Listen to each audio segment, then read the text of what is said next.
So CS2's new update might seem kind of small, but it's actually a lot of moving parts, so let's cover it today. First off, they have the blog post and then they have the actual update notes. So let's start with this blog post. The main thing you need to know is scripting and automating player commands has always been contentious, but over the years, some forms of scripting, e.g. jump throws, something that were absolutely necessary in CSGO and CS2, have gained acceptance as they enable plays that wouldn't otherwise be possible. In fact, jump throws became such an important part of the game that we've done work to make them more reliable without any special scripting or binds, which is true in CS2, but they're not 100% precise, especially for pro play.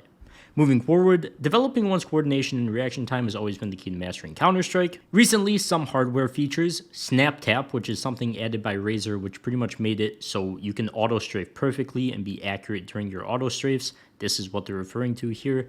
Blurred the line between manual input and automation. So we've decided to make a clear line on what is acceptable or what isn't in Counter-Strike. And pretty much that they're no longer going to allow it, and that they're not going to allow jump throw binds either, or any binds that automate stuff like that. So to prevent further infractions, or accidental infractions, in-game binds that include more than one movement and or attack will no longer work. So jump throw binds, no binds, stuff like that, and snap tap mode is no longer possible to use in-game.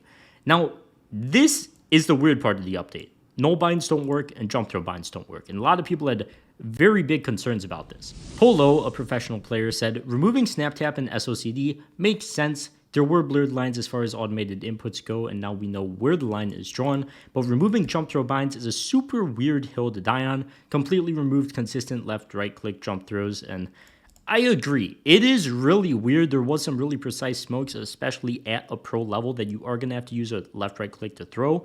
And even with just normal jump throws, it's something a lot of people still use. Normally, when you have to step up for a throw and jump throw it at the same time, you want that 100% automation. Part of me understands it just to make the game more difficult, but still, it's something that was in the game for since CS existed. So removing it now is very strange. This video is sponsored by SkinsMonkey. If you've been looking to trade out your old boring skins for new ones, SkinsMonkey is the place. By clicking the link in the description, you'll get a 35% deposit bonus when depositing with cash and crypto, and up to a free $5 bonus on your first trade. So be sure to click that link. SkinsMonkey also has the freebies tab where they run 24/7 giveaways that are completely free to join with crazy skins. And if you're looking to actually get your hands on some good skins, SkinsMonkey is the quickest way to do it. So be sure to get that free $5 and 35% deposit bonus now, trading your CSGO skins with that link at the top of the description. But the problem kind of gets worse, and I want to talk about this in the actual update notes as well. They say certain types of movement/shooting input automation, such as hardware-assisted counter-strafing, will now be detected on Valve servers, resulting in a kick from the match. Now, this is another huge issue that a lot of people have had a lot to say about. Petrie, for example, said it was pretty easy to get a false positive, which is very concerning for pistol rounds and something like clearing brackets on Inferno, where you're pressing AD, constantly clearing the angle. Valve will need to do some tweaks on their approach to Snap Tap, and this has happened to a lot of people. Here's a clip from Thor. Players who aren't even using Snap Tap or keybinds are getting kicked due to false detection. A CS2 update without unintentional bugs is impossible. This guy is standing in spawn, pressing AD, and he just gets kicked after doing it for like 6-7 seconds. Having this in a game like CS2 is just so dumb. It's so dumb that you can't even press AD consistently and you'll just get kicked for automatic, whatever they want to call it, input automation. Now, there's a million different clips of this. Some people trying to do it intentionally and other people just actually shooting around and stuff like this. This guy's using Snap Tap and he literally got kicked instantly, which I guess is good, but still.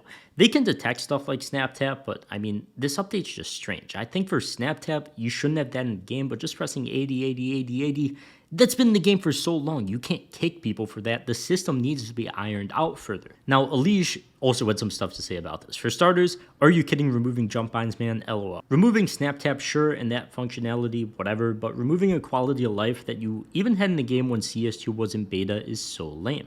You guys said it yourself, you added the functionality in the game intentionally, add a bind. He also said the amount of people with this dumb superiority complex about the perceived skill to play of pressing 2 keys instead of 1 is laughable. At the end of the day, to me, it's just an annoying quality of life feature being removed as a byproduct of removing Snap Tap implementation. So that's the main part of the update. The other only part of this update really is VACnet, and VACnet 3.0 has now begun testing on a limited set of matches. If you believe your match was incorrectly canceled, email us the match details at CSGO team feedback. Now, of course, they do say this is on a limited set of matches. We have no idea what that really means. If you're in low trust factor, which they probably hide, it could be something to have to do with those matches. But as you could see here, this is a new match happening, and it takes 16 rounds for the match to get canceled. And if I just zoom in here, this guy going 47-5 with 200 ADR, obviously going to be cheating since very early in the game.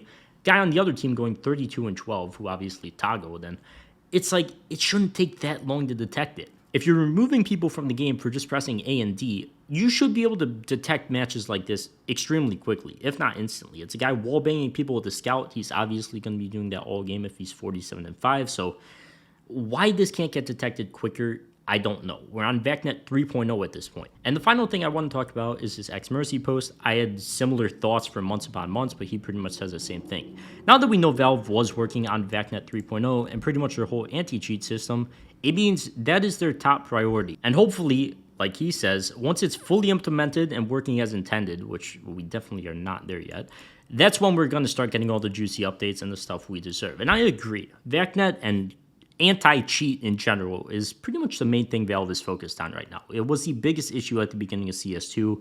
It's one of the much bigger issues right now, especially at a high level if you're playing Premier and you're above 20k, at least in NA. I don't know how it is in EU.